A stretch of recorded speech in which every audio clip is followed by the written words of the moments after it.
Let's step back to the before. The homeowners had asked us to make an adjustment to the left side of the wall here. They knew they couldn't grow grass over there and were having a hard time, so they decided they wanted to move the wall out using the existing materials. A job most landscapers immediately notch. We accepted the challenge.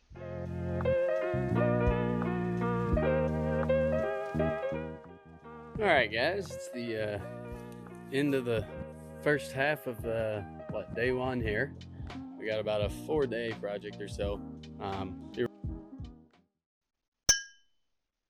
Of kind of more cleaned up rocks. We have a little more detail work to get some of these mortar off, but we originally started with a wall, followed by a wall behind that tree. Some rebar, some crumbly bits to pick up, more crumbly truss to pick up. All right, this wall. So just to kind of follow up here, we were having trouble growing grass in most of the yard. As you can see, a lot of it's dirt. This direction is south, so we are actually on the north side of the house, which would be another example of another reason why grass isn't growing well. But we're going to extend the beds. We're going to grow the mulch. So grow grass or grow mulch, just don't grow dirt,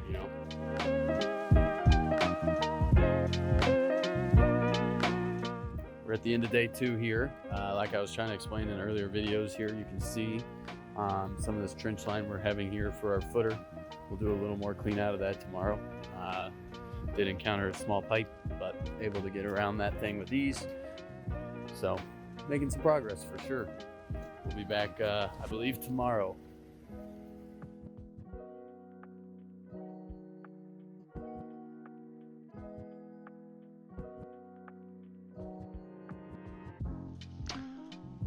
So here, we're going to pour pea gravel underneath the footer for drainage. This would be to make sure that the shrink swell potential of the clay below the wall does not bulge the wall up out of the ground and gives us a good safe place to pour our concrete on top of. So because we don't really have a form in this, minus the dirt per se, and we're trying to reinforce it with rebar, I am placing the rebar on the top while it's wet and knocking it into place as it dries. I need to get one more bag, which means I'm gonna have to let this dry, so I'm getting this last piece of rebar kind of in here.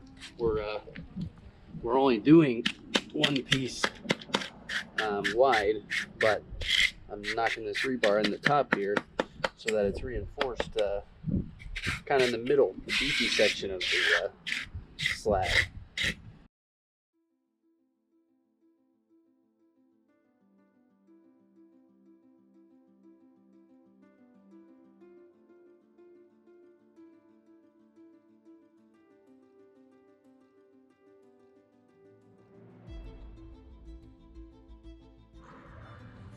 All right, so what I found in our bricklaying adventures, or stone laying, I should say, adventures, is that it's not really about how well you mortar them initially. Because how do you get from this to this? Somewhere in the middle here is our smoothing process,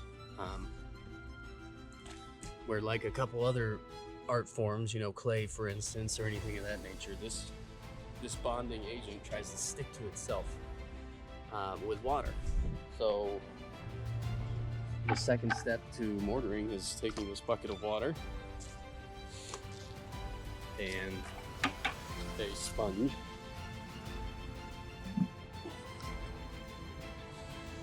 and just getting the corners just ever so wet.